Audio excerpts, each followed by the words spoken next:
narrative. If you were obedient, life would be easier. That's what she said to me with that condescending smile while folding laundry as if she was sharing profound wisdom. I watched her then, arranging my clothes into perfect piles, deciding where everything belonged, just like she decided everything else in our lives. I didn't respond immediately. After 5 years of marriage, I'd learned that immediate reactions led to longer arguments. So I nodded and continued washing dishes. But something was different this time. Maybe it was the casual way she compared me to a disobedient child. Or perhaps it was the culmination of thousands of similar moments. "I'm your husband, not your son," I finally said, my voice steadier than I expected. She stopped folding, her hands freezing mid-motion. "Excuse me? You speak to me like I'm someone you need to train, not someone you love." The laugh that followed cut deeper than any insult could have. "Don't be dramatic. I'm just trying to help you become a better person." "Why are you always so sensitive?" I turned back to the dishes, but my mind was racing. Every decision questioned, every preference mocked, every achievement minimized. I'd been slowly disappearing, replaced by a version of myself that caused the least conflict. "My mother always said men need guidance," she continued, approaching me from behind. "She managed my father perfectly until the day he died. They never fought because he understood his role." Something snapped inside me, not in an explosive way, but like a rope that had been pulling tighter for years finally giving way. The relief was immediate and terrifying. "I'm not your father," I whispered. "What was that?" Her tone sharpened. I turned to face her. "I'm not your father, and you're turning into your mother." Her expression transformed instantly. I'd never seen such pure rage before. "How dare you? After everything I've done for you, I've sacrificed my dreams to build this life." But I was already somewhere else mentally, somewhere beyond the reach of her familiar tactics. For the first time in years, I was thinking clearly. "We need to talk about our relationship," I said. "This isn't healthy." "There's nothing to discuss. You're being ungrateful and childish," she snapped, storming out of the kitchen. That night, I lay awake beside her sleeping form, replaying years of subtle control and manipulation. The separate bank accounts she insisted was more organized. The friendships that gradually faded because she found flaws in everyone. The career opportunity I declined because she said it would destabilize our future. I'd been so focused on avoiding conflict that I'd allowed myself to become a passenger in my own life. But her comparing me to her father revealed everything. I wasn't a partner to her, I was a project, someone to mold and control. Dawn was breaking when I made my decision. If obedience would make life easier, then I would make my life easier my own way. Not by submitting, but by walking away. The path ahead was uncertain, but for the first time in years, it would be mine to choose. The days following our kitchen confrontation were eerily normal on the surface. We moved around each other and practiced choreography, but the undercurrent had changed. I started noticing patterns I'd been blind to for years. She monitored my phone casually, glancing at notifications while passing by. "Just curious who's texting you so late," she'd say with a smile that never reached her eyes. My passwords were our passwords because couples shouldn't have secrets. Even my clothing choices were subject to her approval under the guise of helpful suggestions. I tried one last attempt at honest communication over dinner. "I feel like I've lost myself in this marriage," I said carefully. "We need to find a balance where both our needs matter." Her fork paused midway to her mouth. "Is this still about what I said? You're really dragging this out." She sighed dramatically. "Fine. I apologize if my wording hurt your feelings, but you know I only want what's best for us." "For us or for you?" The words slipped out before I could stop them. Her expression hardened. "If you can't tell the difference, that's concerning. Everything I do is for our future. Someone has to think long-term." The conversation devolved from there into familiar territory. My shortcomings, her sacrifices, how her parents' marriage worked because her father understood compromise. By the end, somehow, I was apologizing for being ungrateful. The next day, I scheduled a therapy appointment during my lunch break. I told no one. "What you're describing sounds like emotional control," the therapist said after I'd outlined some of our dynamics. Healthy relationships involve mutual respect and autonomy. But she's not abusive, I protested weakly. She never yells or threatens me. Control doesn't always look like anger, she replied gently. Sometimes it's presented as love, as protection, as knowing what's best. I left that office with a recommended reading list and a strange mix of validation and grief. I devoured books on emotional manipulation and codependency in secret, hiding them in my gym locker. Each page was like holding up a mirror to my marriage. That weekend, while she visited her mother, I went through our financial documents, creating spreadsheets of assets and expenses. I researched apartments in a nearby city and calculated what I could afford alone. These concrete steps felt both terrifying and exhilarating. When she returned, she brought her mother's criticism with her. Mom thinks you've been distant lately. She says I need to pay more attention to your moods before they become a problem.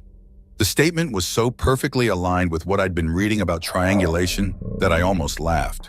Instead, I said, I'd prefer if you didn't discuss our marriage with your mother. We're just concerned about you, she said with practiced sincerity. Maybe you should talk to someone. You haven't been yourself lately. The irony of her suggestion after my secret therapy appointment wasn't lost on me, but her concern wasn't for my well-being. It was for the disruption in my compliance. That night as she slept, I made my final decision. The controlled life she promised would be easier had become a prison. I would rather face uncertainty alone than certainty without agency.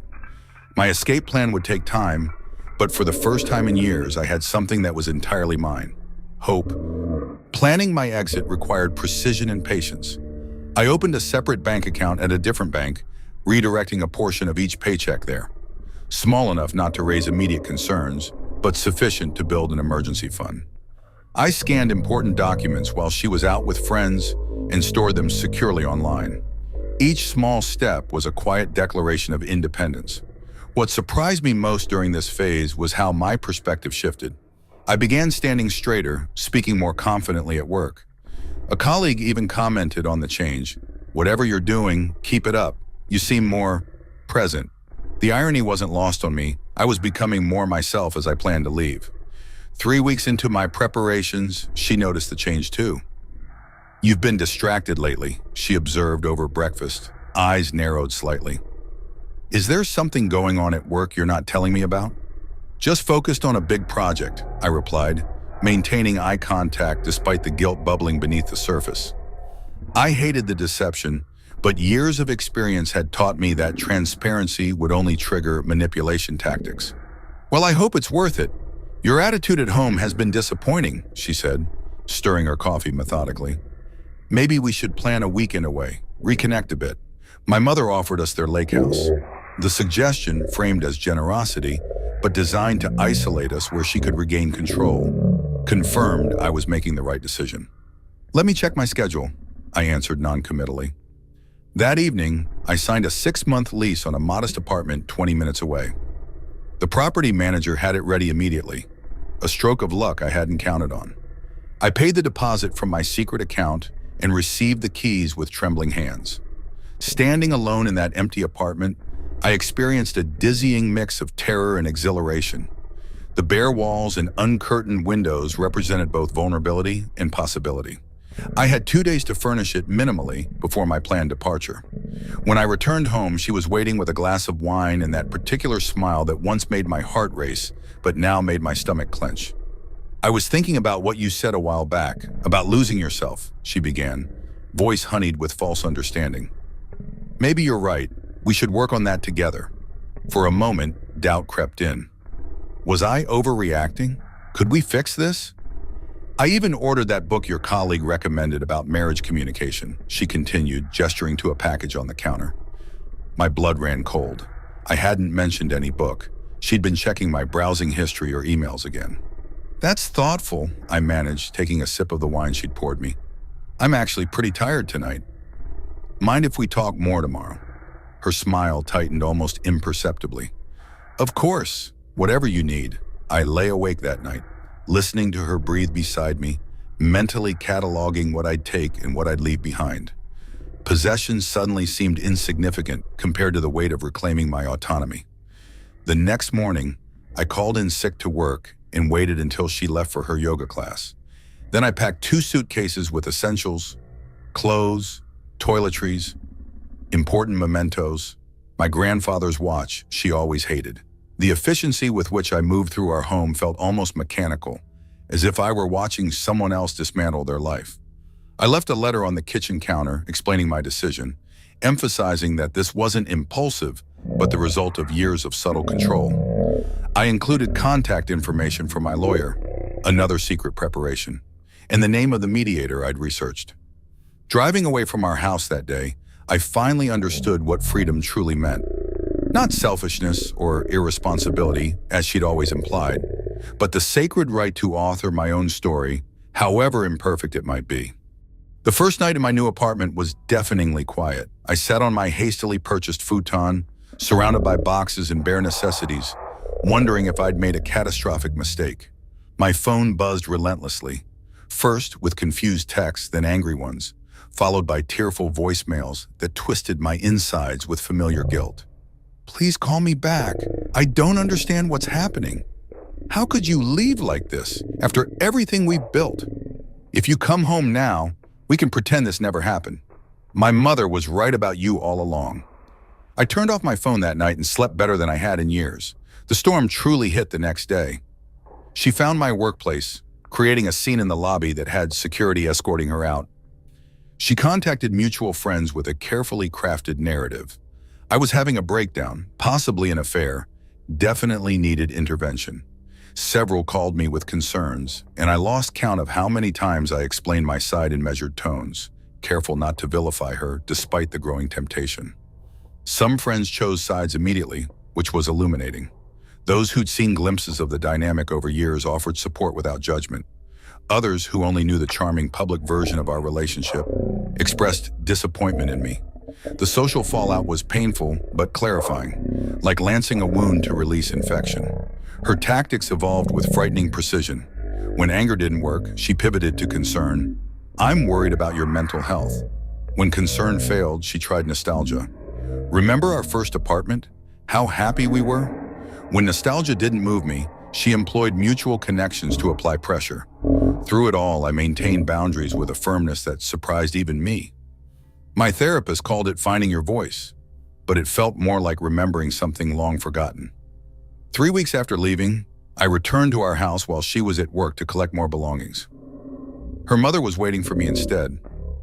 She's lost weight, you know, she said accusingly from the kitchen doorway as I packed books into a box. Barely sleeping. Is that what you wanted? I paused, recognizing the manipulation tactic for what it was. I wanted a healthy relationship where both people have agency, I replied calmly.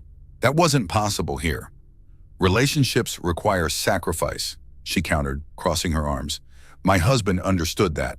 Looking at her, the blueprint for what my wife was becoming, I felt an unexpected wave of compassion. I'm sorry he did, I said simply, and continued packing. The logistics of separation were messy but navigable. Dividing finances, notifying creditors, changing addresses. Each task was a thread severing me from my old life. I approached them methodically, finding strange satisfaction in reclaiming my administrative independence. Evenings were hardest. After years of constant companionship, solitude felt both liberating and disorienting. I'd catch myself listening for another person's movements, preparing to adjust my own behavior accordingly. That hypervigilance took months to unlearn. I filled those quiet hours deliberately, reconnecting with old hobbies, calling estranged friends, even taking an evening class in photography. I'd always been interested in, but she'd dismissed as impractical. Each small choice made exclusively for myself felt revolutionary. 60 days after leaving, legal papers were filed. 90 days after, we sat across from each other in mediation, her eyes boring into me with calculated vulnerability that once would have made me crumble. Instead, I maintained polite detachment, focusing on equitable resolution rather than emotional reconciliation.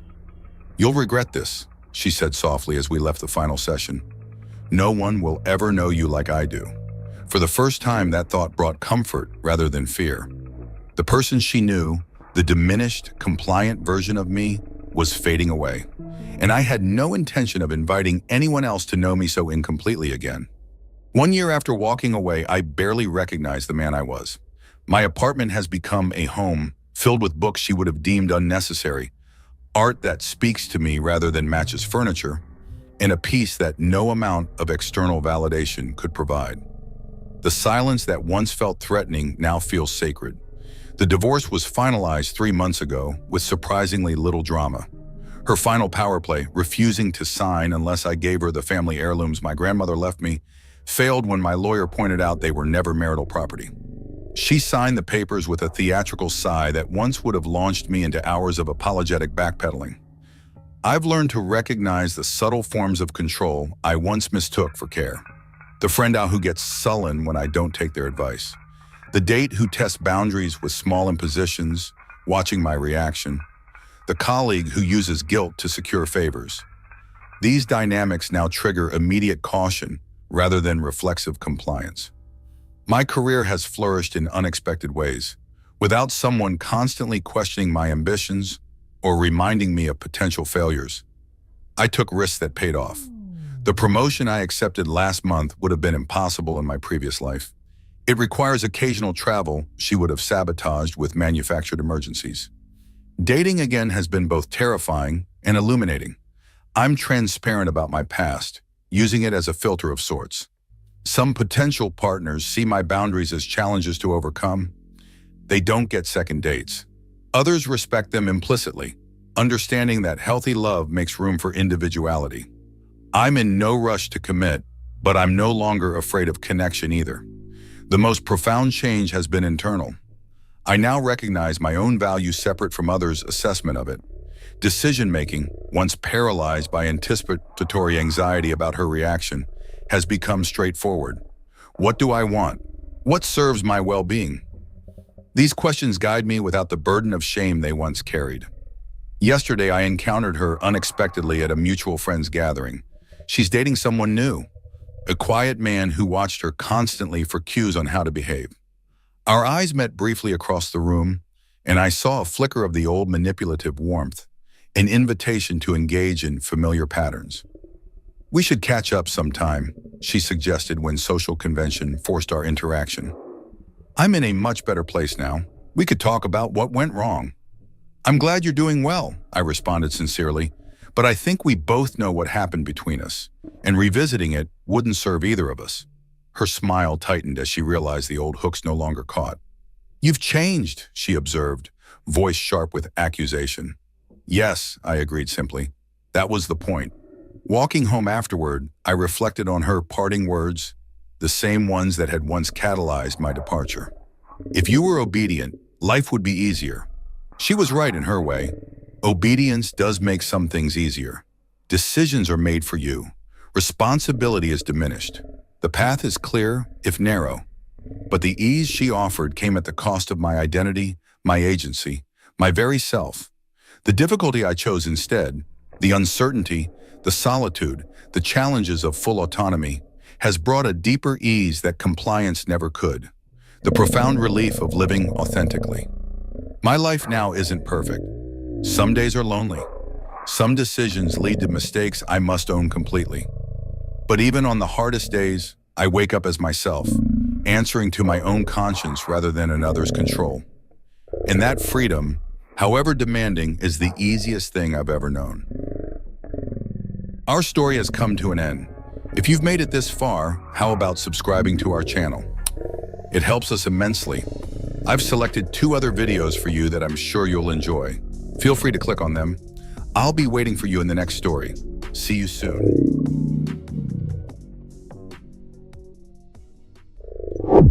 Narrative. The text came in at 7:43 p.m. while I was finishing dinner. Staying at Jennifer's tonight, don't worry. Simple, direct, like she was telling me she'd grabbed milk from the store. I stared at the message for a moment. My wife had been doing this more often lately, these spontaneous sleepovers with her college friend. At 32, it seemed a bit much, but I figured maybe she needed the girl time. Work had been stressful for both of us. I typed back, okay, have fun, and went back to my leftover pizza. But something felt off. The timing was weird. She'd come home from work, changed clothes, grabbed a small bag, and left within 20 minutes. No real conversation, no mention of plans earlier. Just a quick kiss. I'll be back tomorrow. The house felt different without her there. Quieter, but not in a peaceful way. I tried watching Netflix, but my mind kept wandering. Why hadn't she mentioned these plans this morning? We usually talked about our days over coffee. Around 10:30, I decided to call her. It went straight to voicemail. Probably dead battery, I thought. She was terrible about charging her phone. But then curiosity got the better of me. If she was having a girls' night, maybe I could say hi, see what they were up to. I looked up the number for Jennifer's house. We'd been there for dinner parties before. The phone rang 3 times before Jennifer picked up. Hello. Hey Jennifer, it's me. Is my wife around? I wanted to tell her something quick. There was a pause. A long pause. What do you mean? She's not here. My stomach dropped. What do you mean she's not there? She texted me saying she was staying at your place tonight. I haven't seen her in weeks. We were supposed to get lunch next month, but tonight? No, definitely not. Where is she? The question hung in the air like smoke. Where was she indeed? I'm not sure. Maybe I misunderstood the message. That's weird. Should I call her? No. I'll figure it out. Thanks, Jennifer. I hung up and immediately pulled up the text again. Staying at Jennifer's tonight, don't worry. Black and white. Clear as day. No room for misinterpretation. My wife had lied to me. Boldly, confidently, and without hesitation. I sat there in my living room. The TV still playing some comedy special, but I wasn't laughing. My mind started racing through the past few weeks. The late nights at work. The new perfume. The way she'd started putting her phone face down during dinner. The pieces weren't just falling into place. They were crashing down like a house of cards. I tried calling her again. Voicemail. This time, I left a message. Hey, just called Jennifer's house to chat, but she said you weren't there. Give me a call when you get this. Then I waited and waited. By midnight, still nothing. I opened my laptop and started thinking. If she wasn't at Jennifer's, where was she? And more importantly, how long had this been going on? I pulled up our shared cell phone account online. Call logs, text logs, everything was there. I'd never looked before, never had a reason to. Trust, right? But trust was apparently a luxury I could no longer afford. As I scrolled through the data, patterns started emerging. Calls to numbers I didn't recognize. Texts sent during times she claimed to be in meetings. Long calls late at night when I thought she was asleep next to me. One number appeared frequently, very frequently. I grabbed my phone and dialed it. Ring, ring, ring. Hello. A man's voice. Deep, confused by the late call. Sorry, wrong number, I said and hung up quickly. But it wasn't a wrong number. It was exactly the right number. The number my wife had been calling and texting for the past 2 months. I leaned back in my chair and let out a long breath. The comedy special was still playing, but nothing about this situation was funny anymore. My wife wasn't at Jennifer's house. She was with him, wherever him was. And tomorrow, when she came home with stories about her girls' night, she'd look me in the eye and lie again. But now I knew, and that changed everything. I closed the laptop and headed to bed, but sleep wasn't coming anytime soon. My mind was already working, already planning. Because if she could lie this easily, this convincingly, then she'd probably been lying about a lot more than just tonight. And I was going to find out exactly how much. I woke up at 6 a.m. sharp, even though I'd barely slept 3 hours. My wife still wasn't home. The first thing I did was check our shared computer. She always left herself logged into everything. Email, social media, cloud storage. Her trust in my lack of curiosity had been absolute. Big mistake. I opened her email first. Nothing obvious in the main folder, but I checked the trash. Bingo. Hotel confirmations. 3 different dates over the past month. All deleted, but still recoverable. The Marriott downtown, the Hampton Inn by the airport, and something called the Grove, a boutique place I'd never heard of. Each reservation was for 2 people. I screenshotted everything and saved it to a folder on my desktop labeled Work Projects. If she ever looked, it would just seem like boring spreadsheets. Next, I checked her social media.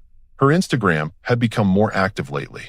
Lots of selfies. But what caught my attention were the locations. She'd been tagging herself at places during work hours, coffee shops across town, restaurants I'd never been to with her. But the real gold mine was her Google Photos backup. Apparently, she didn't know it was syncing to our shared account. Photos from the past 2 months told a story she definitely didn't want me to see. Dinner dates at expensive restaurants, cocktails at rooftop bars, a weekend trip to wine country that supposedly never happened. And in several photos, a shadow, a man's arm, a reflection in windows. Someone was definitely there, just carefully cropped out. My phone buzzed. Text from her. Sorry, fell asleep early.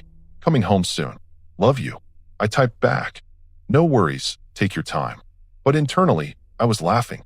The sheer audacity was almost impressive. I kept digging. Credit card statements showed charges I didn't recognize. Victoria's Secret purchases she'd never shown me. Expensive dinners for 2 on nights she claimed to be working late. Gas station charges across town when she said she was at the office. The financial trail was clearer than a roadmap. Then I found the real evidence. Buried in her deleted text messages was a conversation thread with someone saved as Work Brad. But Work Brad wasn't discussing quarterly reports. Can't wait to see you tonight. The usual place? He won't suspect anything. I told him I was with Jennifer again. You're terrible, but I love it. Just a few more months and we can stop sneaking around. My lawyer says 6 months minimum before filing. Worth the wait. I read the entire conversation thread twice. The timestamps matched perfectly with her Jennifer nights. The hotel reservations. The mysterious dinners. My wife wasn't just cheating. She was planning her exit strategy. And apparently, I was funding it. The phone rang. It was her. Hey honey, I'm heading home now. Want me to grab coffee? Her voice was cheerful, completely normal. Like she hadn't spent the night with another man while planning to divorce me. Sure, sounds great. The usual place? Of course. See you in 20. 20 minutes to prepare. 20 minutes to act like I didn't know my entire marriage was a performance. I quickly printed out the most damaging evidence and stored it in my desk drawer at work. Then I deleted my browser history and closed everything on the computer. When she walked through the door with 2 Starbucks cups, she looked exactly like the woman I'd married. Same smile, same kiss on the cheek, same "How was your night?" Quiet, I said. How was Jennifer? Oh, you know how she is. We stayed up way too late talking about everything. The lie rolled off her tongue so smoothly. I almost admired the technique. What did you guys talk about? Just life stuff. Work drama. Her dating situation. Girl things.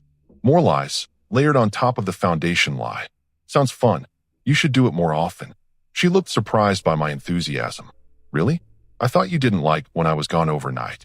I trust you completely, I said, taking a sip of my coffee. You should see Jennifer whenever you want. The irony wasn't lost on me, but she just smiled and started talking about her day ahead. As she showered, I made my own plans. First, I needed to secure our finances. She'd already consulted a lawyer, which meant she was further along in this process than I'd realized. I opened my laptop and started transferring money from our joint savings account to my personal checking account. Not all of it. That would be too obvious. But enough to ensure I wouldn't be left with nothing when she decided to pull the trigger. Next, I called my office and scheduled a meeting with HR about my benefits. If divorce was coming, I needed to understand how everything would be affected. Then I did something that felt strange but necessary. I called a locksmith. I need to change the locks on my house, I said. When would you like us to come out? Next Thursday afternoon. That was when she'd told me she had another late meeting planned. Any particular reason for the change? Security upgrade, I said. Better safe than sorry. When she came out of the shower, I was sitting at the kitchen table reading the news on my phone, looking completely normal. I have that client meeting tonight, she said. Might run late again. Client meeting was apparently her new code phrase. No problem. I'll probably work late too. Big project deadline coming up. She kissed my forehead and grabbed her purse. Love you. Love you too. I replied automatically. But as I watched her car pull out of the driveway, I realized those might be the last genuine words we'd ever exchange. Everything from here on out would be strategic. She wanted to play games? Fine. But she was about to learn that I was better at this game than she'd ever imagined. The next few days felt like living in a movie where I knew the ending, but had to keep acting surprised. My wife continued her performance flawlessly, chatting about work, planning weekend activities, even suggesting we book a vacation for next month. A vacation she had no intention of taking with me. I played along while systematically preparing for what was coming. Every morning after she left for work, I'd move a few important items to my brother's garage. Photo albums, important documents, my grandfather's watch. Things that couldn't be replaced. Wednesday evening, she announced another Jennifer night. I know I just saw her, but she's going through a rough patch with her job situation, she said, packing her overnight bag. Girl needs support. Of course, I said. Tell her I said hi. The ease of her deception was almost insulting. Did she really think I was that naive? After she left, I drove to the Grove Hotel. Her car was in the parking lot, just like I expected. Room 237, according to the reservation confirmation I'd found. I didn't go inside or make a scene. I just took a photo of her license plate next to the hotel sign and drove home. Evidence collected. Mission accomplished. Thursday arrived like clockwork. She left for her client meeting at 6 p.m. sharp. I waited 30 minutes, then called the locksmith. You're the security upgrade appointment? That's me. While he worked on the locks, I finished boxing up her belongings. Not everything, just enough to make a point. Her favorite clothes, jewelry, makeup, personal items. Everything neatly packed in boxes and stacked by the front door. The locksmith finished around 8 p.m. All set. Here are your new keys. Perfect timing. I spent the evening preparing one final surprise. At my computer, I drafted a detailed letter explaining everything I'd discovered. Hotel receipts, text message screenshots, financial records. A complete timeline of her affair with work Brad. But the real masterpiece was the ending. A breakdown of how our assets would be divided, what she was entitled to legally, and what she'd actually be getting. Spoiler alert, there was a significant difference. At 11 p.m., exactly as I'd planned, I called Jennifer's house. Hey Jennifer, it's me again. Sorry to call so late. Oh hi, is everything okay? Well, I'm trying to reach my wife. She said she was staying with you tonight, but she's not answering her phone. Another pause. Longer this time. I hate to tell you this, but she's definitely not here. I'm actually out of town visiting my sister this week. Bingo. Out of town? Since when? Since Monday. I won't be back until Sunday. Perfect. My wife had been using Jennifer as her alibi all week, not knowing Jennifer wasn't even in the state. Thanks, Jennifer. I think we need to talk when you get back. Is everything all right? Not really, but it will be. After hanging up, I placed the letter on the kitchen counter, right where she'd see it first thing. Then I loaded my car with my remaining essentials and drove to the extended stay hotel I'd booked across town. The room was basic but clean. Most importantly, it was mine. No lies, no performances, no pretending everything was fine. I ordered pizza and opened a beer. For the first time in weeks, I felt genuinely relaxed. My phone started buzzing around midnight. Text from her. Staying another night. Jennifer really needs me right now. I didn't respond. More texts came throughout the night. Are you okay? Why aren't you answering? Call me when you get this. I turned off my phone and went to sleep. The next morning, I woke up refreshed for the first time in months. No walking on eggshells. No wondering what lie I'd hear next. No pretending I didn't know what was really happening. I turned my phone back on. 17 missed calls. 12 voicemails. 23 text messages. The timeline told the story perfectly. The first few messages were casual, normal, then confusion, then panic, then desperation. Because she'd come home to find the locks changed, her belongings boxed up, and the letter waiting on the counter. The letter that started with, Jennifer called looking for you at 11 p.m. last night. Turns out she's been visiting her sister all week. I hope the Grove Hotel room 237 was worth losing this house, this marriage, and half of everything we built together. My phone rang. Unknown number. Hello. We need to talk. Her voice was different now. Strained. Desperate. No, we really don't. Please, let me explain. Explain what? That you've been lying to my face for months? That you've been planning to divorce me while I paid for your hotel rooms with another man? That you've been using Jennifer as your alibi without even checking if she was in town? Silence. I found all of it. Every hotel receipt, every deleted text message, every lie you told. Your lawyer consultation, your exit strategy, everything. Where are you?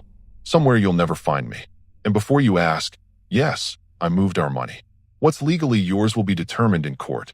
What you actually deserve is a different conversation. This isn't over. Actually, it is. You just don't realize it yet. I hung up and blocked her number. Then I called my own lawyer. Time to get ahead of this legally. I need to file for divorce, I told him. And I have some interesting evidence to share. The best part? She still thought she was in control of the situation. She was about to learn just how wrong she was. The meeting with my lawyer went better than expected. Apparently, adultery still meant something in our state, especially when it involved financial deception and documented evidence of planned asset hiding. She consulted with a divorce attorney while using marital funds to conduct an affair? He asked, reviewing my evidence folder. That's exactly what happened. Hotel rooms, expensive dinners, shopping trips, all on our joint credit card while she planned her exit strategy. This is actually quite favorable for you. Her lawyer consultation shows premeditation, and using marital assets to fund infidelity rarely plays well in court. I left his office feeling vindicated. For months, I'd felt like something was wrong but couldn't prove it. Now I had proof, legal representation, and a clear path forward. My phone had been buzzing nonstop. She'd moved on to calling from different numbers, trying to catch me off guard. Each voicemail became progressively more desperate. Please call me back. We can work through this. I made a mistake. Everyone deserves a second chance. You can't just disappear like this. We have a mortgage together.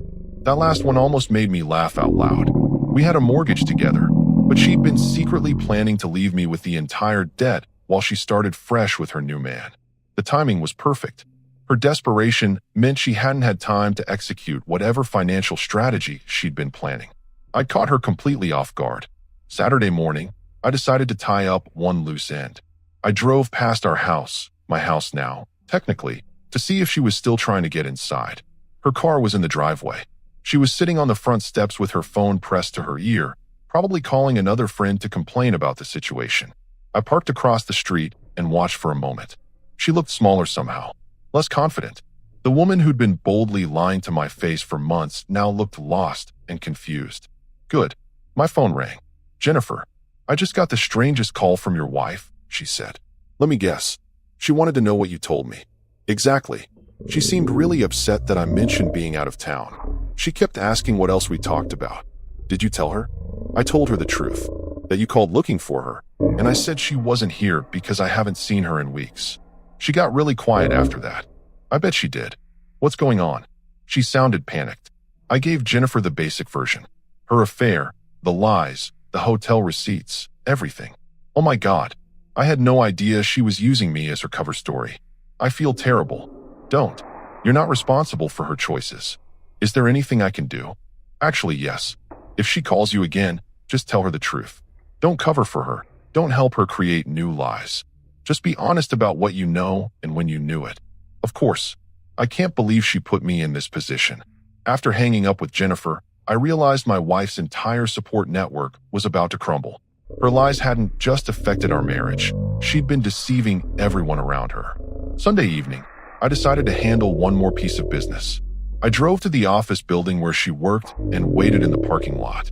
At 6:47 p.m., a BMW pulled up. Middle-aged guy, expensive suit, wedding ring. He got out and walked toward the building entrance. My phone camera was ready. 7 minutes later, my wife emerged from the building.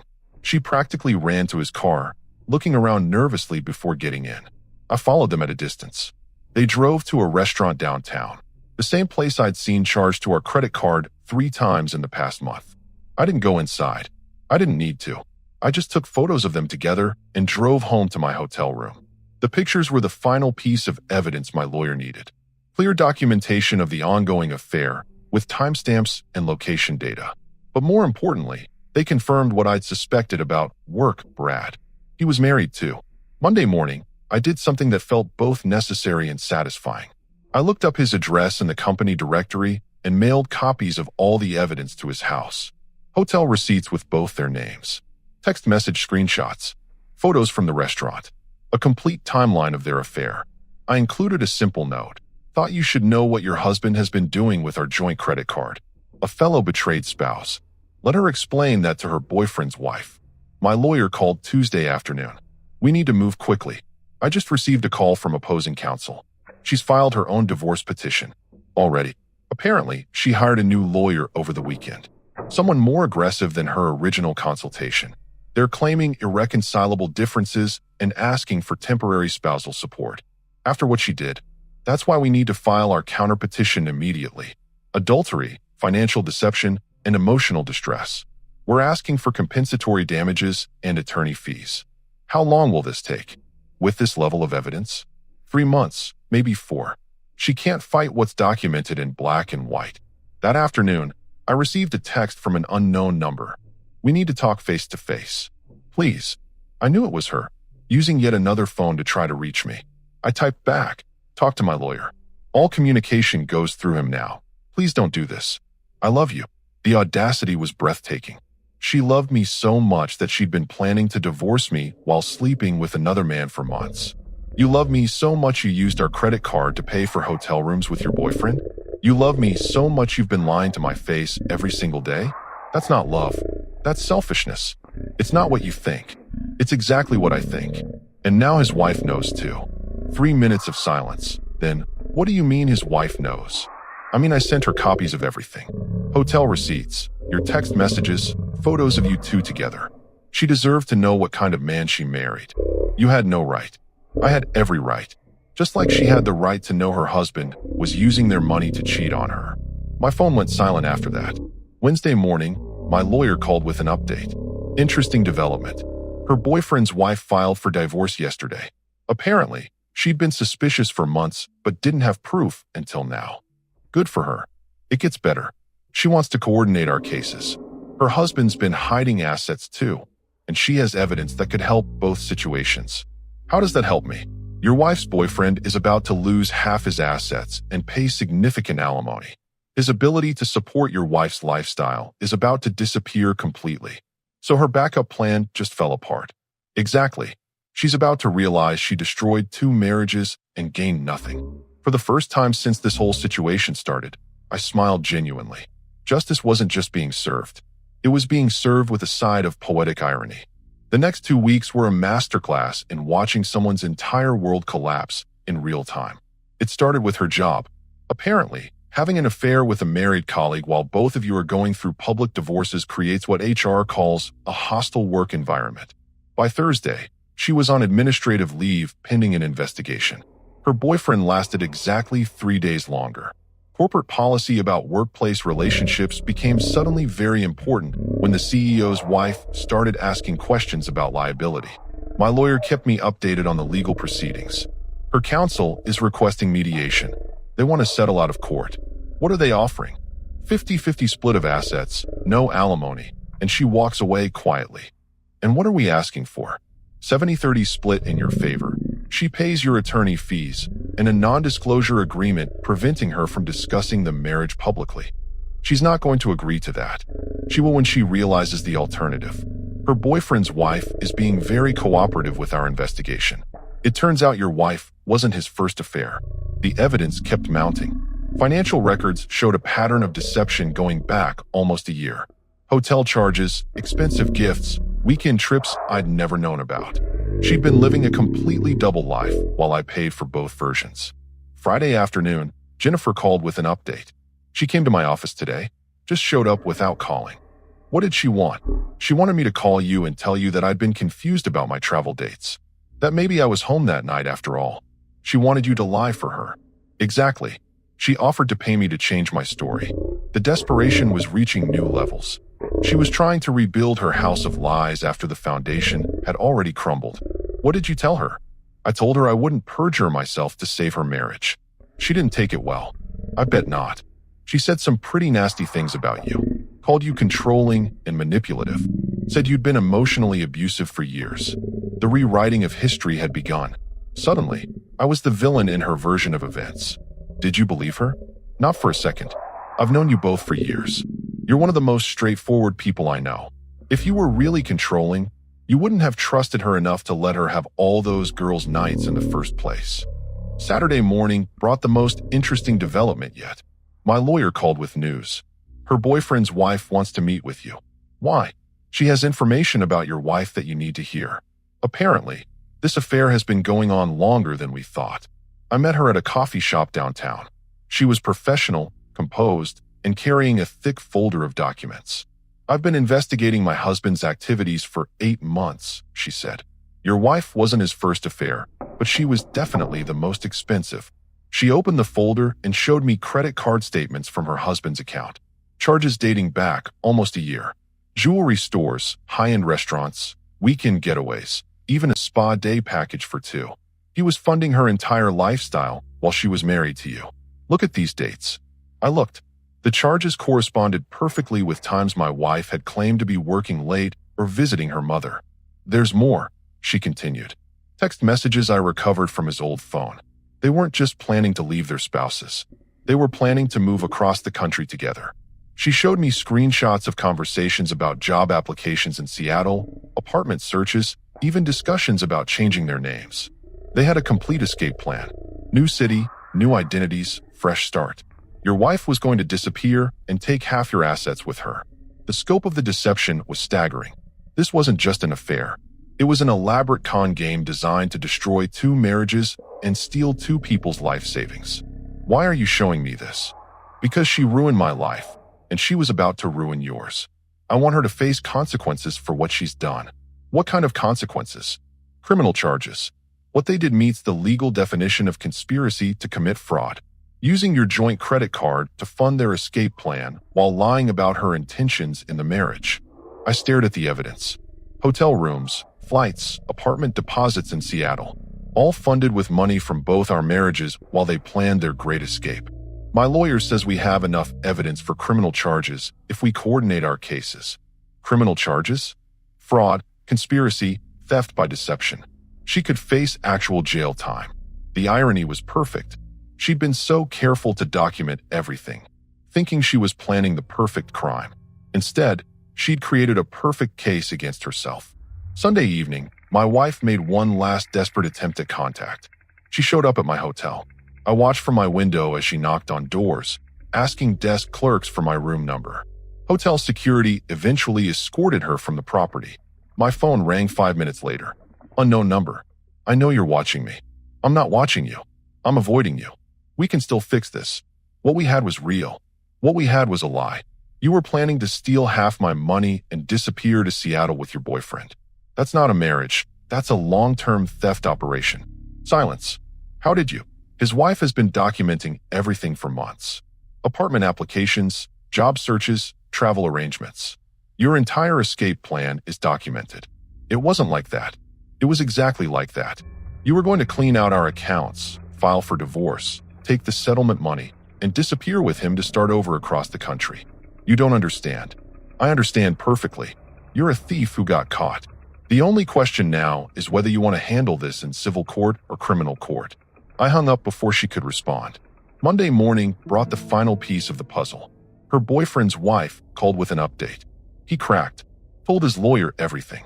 The Seattle plan, the financial arrangements, even a timeline for when they were going to file for divorce simultaneously. What does that mean for our cases? It means your wife's lawyer is going to recommend she take whatever deal you're offering. Fighting this in court would be financial suicide. And criminally, that's up to you. The prosecutor says he'll pursue charges if you want to press them. I thought about it for exactly 30 seconds.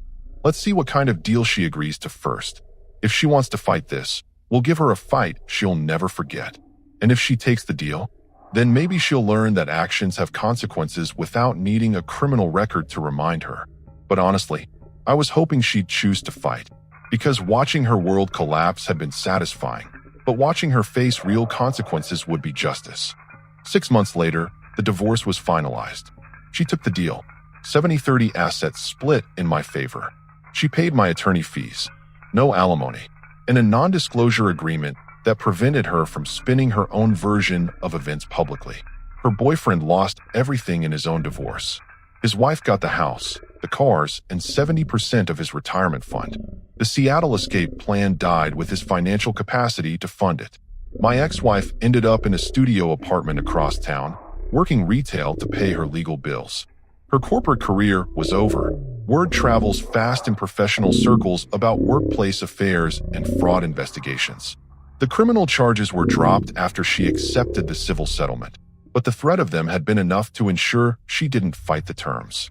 I kept the house, most of our savings, and my dignity intact. More importantly, I kept the evidence. All of it. Insurance against any future attempts to rewrite history. 3 months after the divorce was final, Jennifer told me she'd seen my ex-wife at the grocery store. Apparently, she'd tried to approach Jennifer to explain her side of the story. Jennifer's response was perfect. There's only one side to the story that matters. The true side, and I already know that one. Her former boyfriend moved back in with his parents after his own divorce settlement. Last I heard, he was delivering food for DoorDash to make ends meet. The poetic justice was beautiful. They destroyed 2 marriages trying to fund their fantasy life together and ended up losing everything they'd worked to steal. As for me, I bought a new car with cash from my settlement money. Took a vacation to Europe that I'd always wanted, but she'd never been interested in. Started dating again when I was ready. The best part wasn't the money or the house or even the vindication. It was the peace of mind. No more wondering if I was being lied to. No more walking on eggshells around someone's secret agenda. No more funding someone else's deception with my own hard work. I learned something valuable from the whole experience. Trust, once broken, can never be fully repaired. But self-respect, once reclaimed, becomes unshakable. She'd wanted to play games with my life, my marriage, and my money. Instead, she played herself right out of everything she'd ever had. The note I'd left on the kitchen counter that night had been prophetic. I hoped the real address was worth losing this one.